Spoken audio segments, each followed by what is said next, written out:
YTPC, Uncle Butter coming back at you here with a late night session on the back porch, coming to you live and direct from beautiful Adams County, Pennsylvania. Well, I thought I might share a interesting story. Now, as I've told you before, old ghost cop, the old Billy Goat himself, and I are very close friends, and we spend a lot of time talking on the phone and through the miracle of FaceTime. And he shares with me stories from his communique with the other members of the YTPC, and oftentimes people have been generous enough to send him samples and whatnot. And I remember talking to him, I don't know, this has got to be a couple weeks or maybe even months ago actually now, about the OTC Velvet. And I'd never smoked any Velvet myself, but somebody had sent him a sample, and he was kind of going through some of his samples in his humidor. This is my, I don't know if you can see it, that's, I was going to say this is my humidor. This is my cellar, which is a cigar box currently. Fancy dancy that I am here in Adams County. But anyways, he was going through, and I said, well, wait a minute here, what's that one right there say? And he says, oh, that's Velvet. And he named the gentleman's name that was really big into smoking Velvet. And I was like, that's pretty cool. And it just kind of hit me like a laser beam to my brain hole, that I had a antique having to do with Velvet tobacco. And I was like, hold on. So I ran inside the house, and up on one of the shelves in my house, we just have various and sundry stuff. And I remembered that for whatever reason, who in the sweet chocolate baby Jesus, do we know why, actually had that right there. Isn't that cool? A look on to it, vintage writing and all. And the first thing that old Ghost Cop says, well, hell, crack it open. Is there anything in it? So I pop a top. Sure enough, there's something in it. And I didn't, of course, try and smoke any of it, because it's about drier than a popcorn fart in there. But just like, just as if, you know, the Big Brother's watching, the next thing on my next video on my to watch list was how to humidify old pipe tobacco. So yeah, there's definitely something going on where people are listening to us, but I'm not getting to be like, you know, ooh, the man's keeping us down and whatever.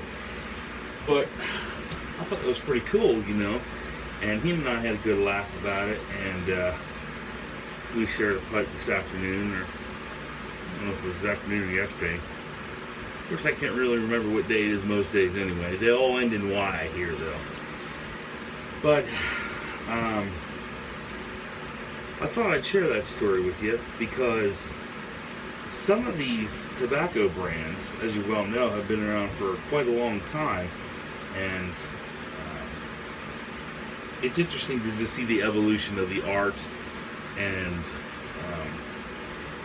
whatnot, the packaging. The cigar club that I worked in Gettysburg for about 10 years, a place called Union Cigar Club, the owner of that business collected cigar art, cigar box art. So, like, you know, you get a box of cigars and there'd be a little nice piece of paper in there, like cardstock, and it had this beautiful lithographed representation of the cigar, the mascot, or whatever. You know, I remember one specifically that was made not too far from here called Socrates, and had a beautiful lithograph with you know, the Lyceum and the background and everything. It was gorgeous, and he had them all framed. And I just thought, what a fantastic little segment of the pipe enthusiast hobby that is, to just like look at the old art. And then I, of course, thought, well, it is kind of old-fashioned after all, you know. You don't see a bunch of 18-year-old kids, and I'm sure there is some here, so I'm not trying to be disparaging towards you if you are younger and a pipe smoker. In fact, I congratulate you on not being kind of a mouth-breathing knuckle dragger, and actually having some level of sophistication, because just like the great Aristocob says, people that he's known that smoke pipe are a little bit more of a higher and ennobling and intelligent standard. I sometimes feel like I'm as dumb as they come. I'll tell you that much right now. I guess that's what's having a couple kids and a mom and a wife and a job and 30 years in the Boy Scouts and almost 10 years in the Masons and all this stuff. You kind of get burnt out from it, and that's this is my prime time here. Just being able to sit on the porch and commune with the ghost of my dad or whatever, and just kind of sit and relax. So I got a whole pile of samples here, and what I have a problem with is deciding what the hell I'm going to smoke, because a lot of times it's kind of like I don't know what the hell to smoke, so how about some half and half? I was smoking on this McClelland's Cream Caramel, which I find to be a very nice blend, but I think for this particular go around, I'm going to do some Lane 1Q, and you see my fancy dancy tobacco storage system here. It pairs perfectly with the cellar that I have going. I have visions of gumdrops and building different things. I'm a machinist, by the way. I take big pieces of metal and I make them into small, useful pieces of metal. So it's not like I don't know how to use tools or whatever. I just can't find the motivation. And in fact, that's kind of what all my report cards, as I recall, said in school. Fred has the intelligence, but lacks the motivation. I'm sure some of you have received a similar report. Maybe some of you named Sean, also known as a Ghost Cobb, might have received a similar assessment from some of your teachers. But I've been watching some game tape. I was watching Amy Mack earlier, and she's a cool cat. She's a real cool cat. I really enjoy your videos if you ever see this, Amy. But she was talking about Zippo lighters, and I don't know if it was her last video or the second last or whatever. It doesn't really matter. But anyway, Zippo, of course, is made in Pennsylvania, Bradford. Now Sean and I, Ghost Cobb and I live at the very bottom of the state. And Bradford's like literally on the opposite end. It's like 4 hours. There is no straight way, but you can get there from here in Pennsylvania. And if you guys ever get a chance to get up there, you have got to go to Zippo. It is a wonderful tour. You cannot go into the actual manufacturing facility anymore, but you can go. They have a very nice visitor center. The street lights are like shaped like, of course, a traditional looking Zippo lighter. And the same company, Zippo, owns Case Knives as well, another truly American product. But my dad, as I told you before, smoked corncob pipe, and I tried like hell to get him to smoke a briar pipe or anything but OTC. He just wouldn't have it, and I was like, you know what? To each his own. He's a happy camper, whatever. But I did get him to use a pipe lighter for a little bit, and I know Sister Mac was talking about the pipe lighters in the Zippo hit, and if you're a purist or you're this or you're that, or I say just get the damn thing lit and start a cheeching, is what Uncle Butter says. But I'm just a dumb white kid from Adams County, so it's a really wonderful factory tour, or when I say factory tour, but it's a visitor center. But the one interesting thing about it is, of course, we all associate Zippo lighters with smoking, whether it's cigarettes or pipes or whatever. We associate Zippo lighters specifically with the act of smoking. How many times in that visitor center do you see somebody with a cigarette in their hand or a pipe in their mouth or something? Almost nothing, as if it's been whitewashed from history, because, God forbid, with the political correct nature of today's society, that we would ever admit to something that has happened.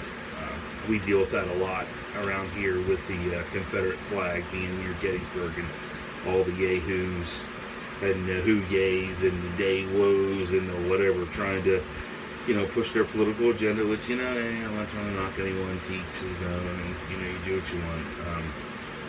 On 4th of July, I always try and get the hell out of Dodge. Luckily, that's normally when I take my Boy Scouts to resident camp, so I come back to, oh man, Uncle Butter, it was terrible. They were stacked in the streets. It was terrible, terrible, terrible. Like, oh yeah, it was terrible in that tent up in the middle of the woods, just sitting chewing on my pipe or smoking that big Churchill cigar. It was just murderous, just murderous. But that's not to say I don't appreciate history, because I absolutely do. It just kind of gets to me, like the sensationalization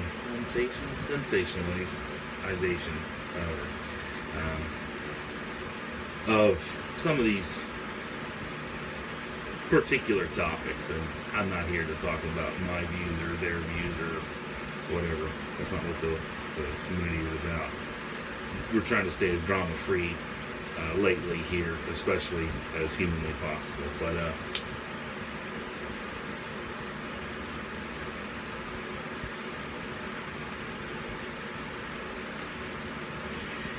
forgot.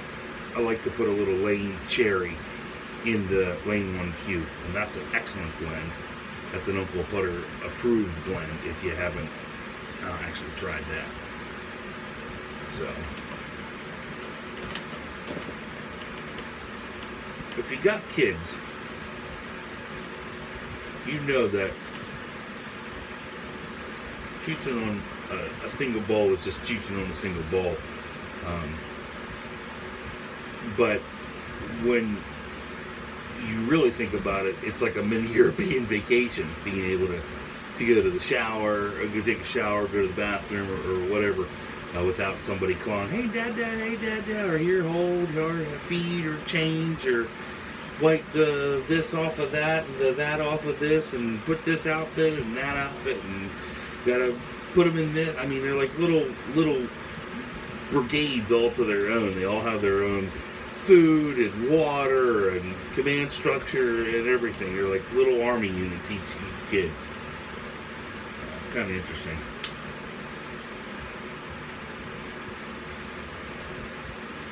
So, well, anyways, I guess I won't bore you anymore.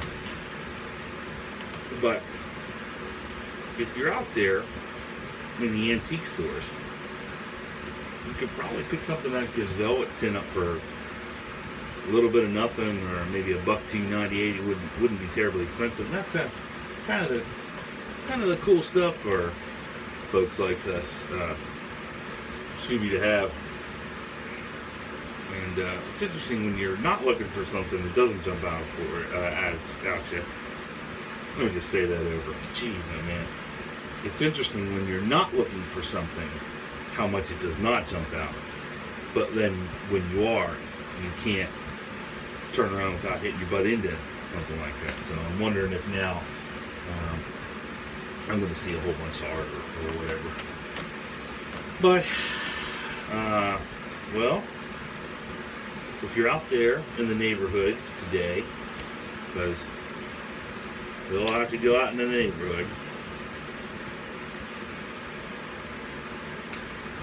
if you find yourself in some situations that you know you can't help, please, for all of our sakes and yours, try not to hurt them. See you next time.